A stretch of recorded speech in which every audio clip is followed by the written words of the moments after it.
Hello viewers, আশা করি সকলে ভালো আছেন। আজকের এই রান্নাটা অবশ্যই একবার বানাবেন। অপূর্ব স্বাদের খেতে হয়। আলু পটল দিয়ে সম্পূর্ণ বাঙালি স্টাইলে হাঁসের ডিমের রেসিপি।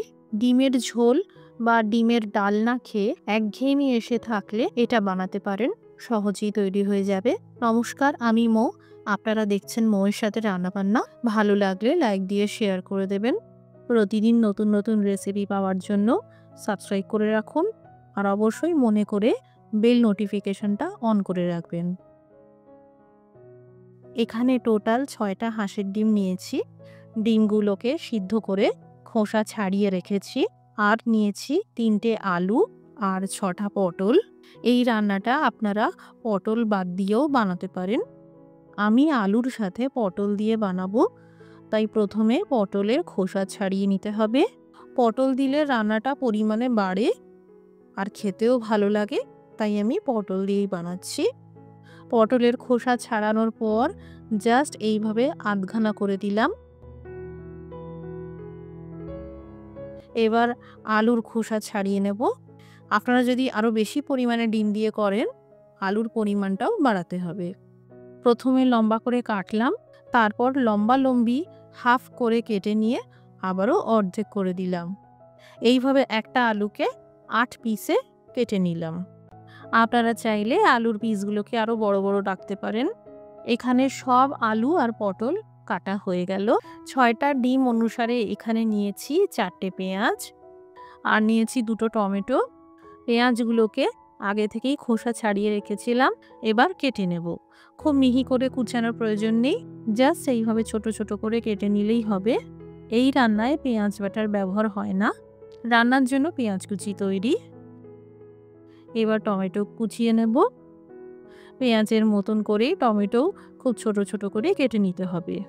এইভাবে কুচানো পেঁয়াজ আর টমেটো দিয়ে এই রান্নাটা দারুণ হয়। টমেটো কুচিয়ে নিলাম। আলু আর পটলে দিয়ে দিলাম সামান্য করে হলুদ গুঁড়ো আর সামান্য করে লবণ। এবার ভালো করে হলুদ আর লবণ মাখিয়ে নিয়ে ভেজে নেব। এই রান্নাটা বেশ মশলা কষিয়ে করা হয়, তাই আলুগুলোকে বেশ লালচে করে ভেজে নেব। আমি এখানে সর্ষের তেলের ব্যবহার করেছি। আপনারা যে কোনো তেল দিয়ে রান্নাটা করতে পারেন। এখানে আলু ভাজার পর কালারটা খুব সুন্দর সোনালি হয়ে এসেছে। এই পর্যায়ে এবার তেল থেকে তুলে নেব। আলু ভাজার পর পটলগুলোকেও ভেজে নেব। যতক্ষণে ভাজাটা হচ্ছে এইদিকে একটা মশলা তৈরি করে নেব।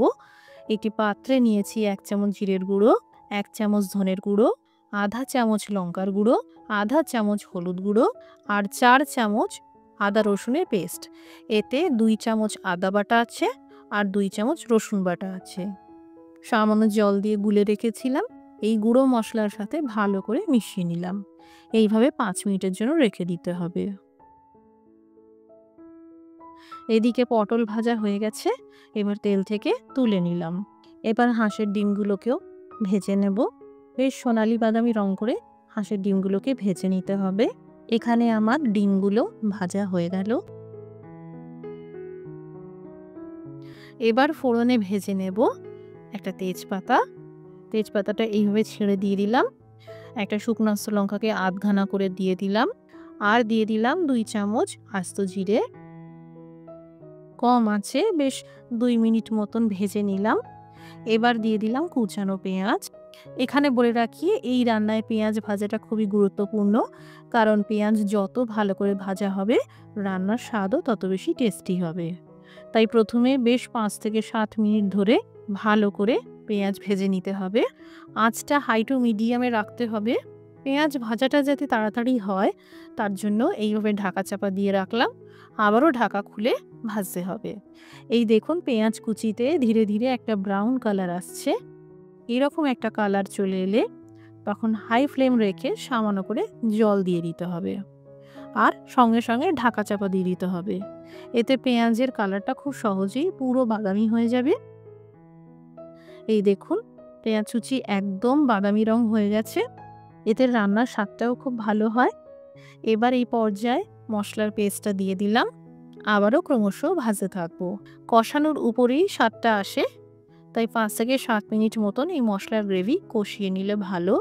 বেশ ২ বার কি ৩ বার বারে, বারে ঢাকা চাপা দিয়ে এইভাবে মসলা কষিয়ে নিতে হবে। যখন দেখবেন মসলা কষাতে, কষাতে এইরকম তেল উপরে ভাসতে শুরু করেছে, বুঝবেন মসলার কষানোটা একদম পারফেক্ট হয়েছে। এবার দিয়ে দিলাম কুচানো টমেটো। এই রান্নায় পেঁয়াজ কুচি যেভাবে কষানো হয়, টমেটো কুচি সেইভাবে ততটা কষানো হয় না। টমেটো কুচি তাড়াতাড়ি সফট করার জন্য সামান্য লবণ ছড়িয়ে দিলাম। বেশ ২-৩ মিনিটের জন্য ঢেকে রাখলাম, যাতে টমেটো ভাজাটা তাড়াতাড়ি হয়। এই দেখুন টমেটো একদম সফট হয়ে গেছে আর মশলার গ্রেভি একদম রেডি। এবার দিয়ে দিলাম ১.৫ গ্লাস মতন গরম জল। যারা রুটি বা পরোটার সাথে খেতে চান জলের পরিমাণটা কমিয়ে দেবেন। আমি যেহেতু ভাত দিয়ে সার্ভ করব তাই জল বেশি দিলাম। এবার ভাজা আলু আর পটল দিয়ে দিলাম। ২টো কাঁচা লঙ্কা ভেঙে দিয়ে দিলাম, এটা পুরোপুরি অপশনাল। স্বাদ মতো লবণ দিয়ে দিলাম আর ভালো করে মিশিয়ে নিলাম। এবার কম আঁচে ঢেকে সবজি সিদ্ধ করে নেব। আলু পটল সিদ্ধ হতে প্রায় ৮ থেকে ১০ মিনিট সময় লাগলো। এবার ভাজা ডিমগুলো দিয়ে দিলাম আর দিয়ে দিলাম আধা চামচ মতন গরম মশলার গুঁড়ো। আরও ৩ থেকে ৪ মিনিট ঢেকে কম আঁচে রান্না করতে হবে। তৈরি হয়ে গেল আলু পটল দিয়ে হাঁসের ডিমের একটি সুস্বাদু রেসিপি। একবার এইভাবে রান্নাটা করে দেখবেন, খেতে খুব সুন্দর হয়। বাড়িতে বানালে কমেন্ট করে জানাতে পারেন কেমন তৈরি হলো। আজকের রেসিপিটি দেখার জন্য অসংখ্য ধন্যবাদ। সবাই ভালো থাকুন, সুস্থ থাকুন।